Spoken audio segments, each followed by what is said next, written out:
అందరికీ నమస్కారం అండి. శ్రీదేవి గుమ్మడి ఛానల్కి స్వాగతం. ఎలా ఉన్నారండి? ఈరోజు నేను అటుకులతో వడియాలు ఎలా పెట్టాలో కొన్ని టిప్స్తో చేసి చూపిస్తున్నానండి. ఈ వడియాలను ఈజీగా పెట్టుకోవచ్చండి. ఎంతో టేస్టీగా క్రిస్పీగా ఉండే ఈ వడియాలను ఎలా చేయాలో వీడియోలోకి వెళ్ళి చూద్దామండి. ఈ వడియాలు చేయడానికి నేను కిలో పండిన టమాటాలను తీసుకున్నానండి. అలాగే కిలో దొడ్డు అటుకులను కూడా తీసుకున్నానండి. ఈ అటుకుల్ని ఊరి నుండి మా అత్తగారు పట్టించి పంపించారండి. తరువాత మిక్సీ జార్లో 5 పచ్చిమిర్చి, 1 స్పూన్ జీలకర్ర, 2 ఇంచుల అల్లం వేసి మిక్సీ పట్టుకొని పక్కన పెట్టుకోవాలి. ఇప్పుడు టమాటాలను సగాన్ని కట్ చేసి లోపల ఉన్నటువంటి జ్యూస్ను పిండేయాలి. ఆరోగ్య దృష్ట్యా టమాటోలను ఇత్తులను తింటే కిడ్నీలో రాళ్ళు వస్తాయి కదండి, అందుకే తీసేశాను.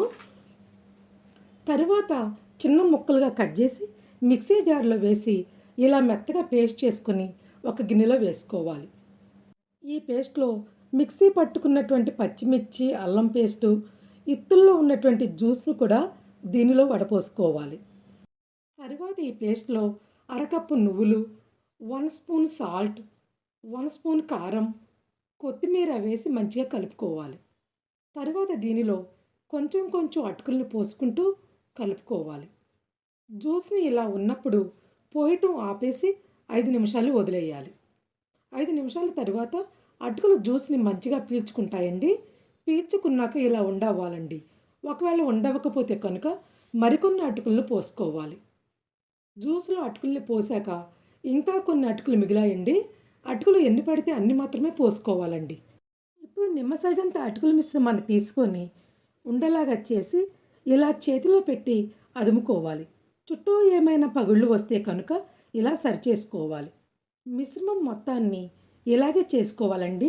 ఇలా చేసుకున్న తర్వాత వీటిని తీసుకెళ్ళి ఎండలో ఆరబెట్టాలి. సాయంత్రానికి ఇలా ఎండాయండి. వీటిని ఒక ప్లేట్లో వేసి తరువాత రోజు కూడా ఎండలో పెట్టాలి. రెండవ రోజు సాయంత్రానికి ఇలా ఎండాయండి.